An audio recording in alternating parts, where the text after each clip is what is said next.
I see. The irrepressible, the talented, the world traveler, the restaurateur, the chef columnist, the author, the man about town, Robert You'll St. be dead John. before you finish all this. Good morning, sir. How are you? It's good to have you. Hey, Paul Perez, how are y'all? Good to talk to you. Looking good. Welcome to the show to spend a few moments with us. I was reading an article that you wrote. We are a nation of regional dining concepts and local dishes. Chicago has deep dish pizza parlors. New Orleans has po' boys. And I thought about this, and I said, we don't give the power and justification to food is one of the reasons people travel. And I think you specifically pointed that out for the first time. And I thought it was a great idea to just come in on a Friday and talk about it a little bit. People travel to beaches. People travel to see museums and things like that. But my goodness, the personal gratification of the tummy is a big reason, too. Well, it's we do it 3 times a day, unless you're like me and you eat more than 3 meals a day. There's nothing we do unless you're honeymooning. There's really nothing more you do in a day than eat, and so it makes sense. People's when you're traveling, like you say, Paul, things get different, and you prioritize food a little more. You're away from your kitchen, and so absolutely.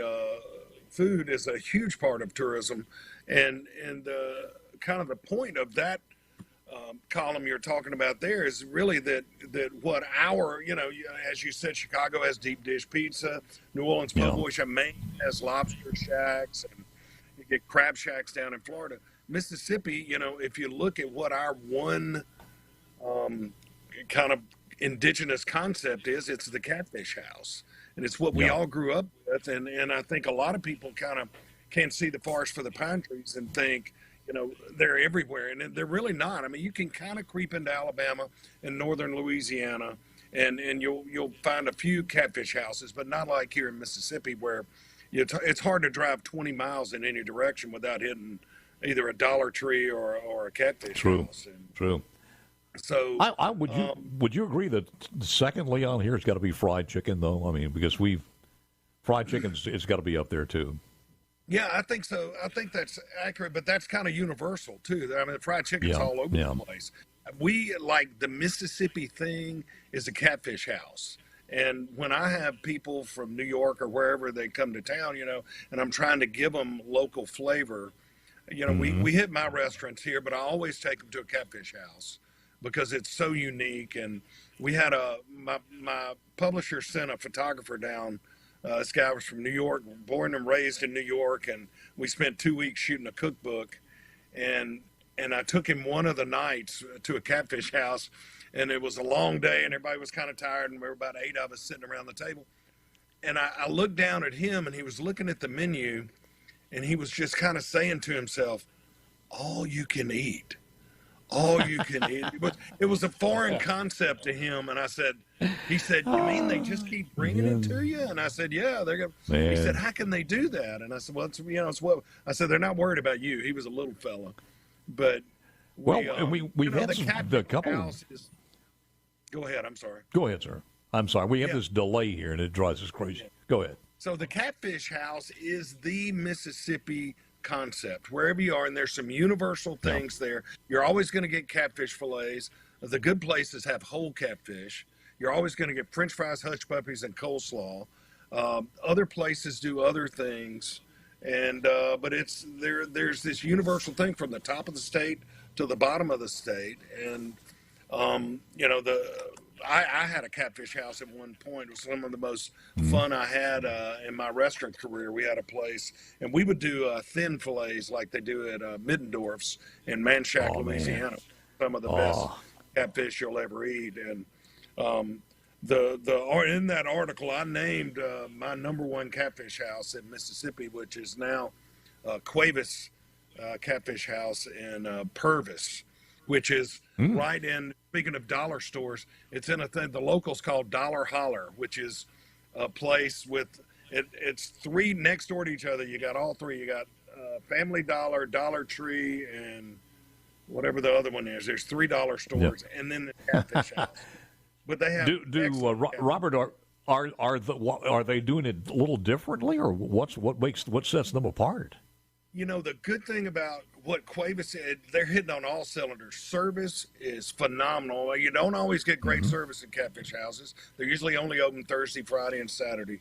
Their service is just really efficient, and they fry well. And you think, well, just dropping something in grease is easy. Everybody can do it, and everybody doesn't do it well.